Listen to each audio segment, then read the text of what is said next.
With myself, I'm the clinical educator for Novis. I do also practice still as a physiotherapist, primarily in ICU and rehab. So that's my two main areas that I'm passionate about. So typically with Parkinson's, we know it's quite a common neurological disease, but your first three things that you typically see is your tremors, so your resting tremors, and then you also have your truncal rigidity or your lead pipe rigidity, and whether that's your arms and legs, and then you also have your bradykinesia, so slow motor movement.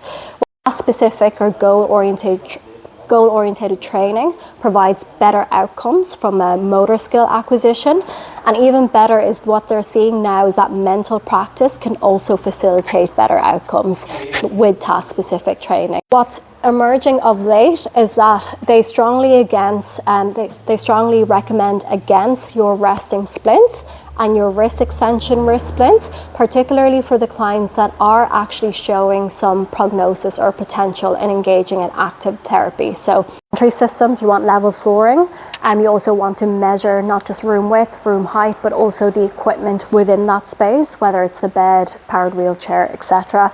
A lot of the times in relation to clearance as well. So when you are hoisting a larger client, they may need greater clearance from bed to chair.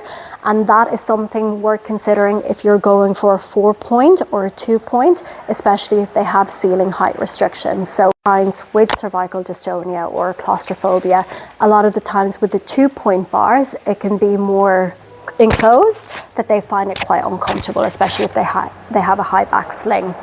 The other thing about the 4-point bar is that, like I said, you can recline the client at a more comfortable position, whereas a lot of the times with the 2-point bar, if you have someone with low tone or muscular weakness around the abdo area or thoracic or spine area, then it doesn't, at times doesn't give them as much stability.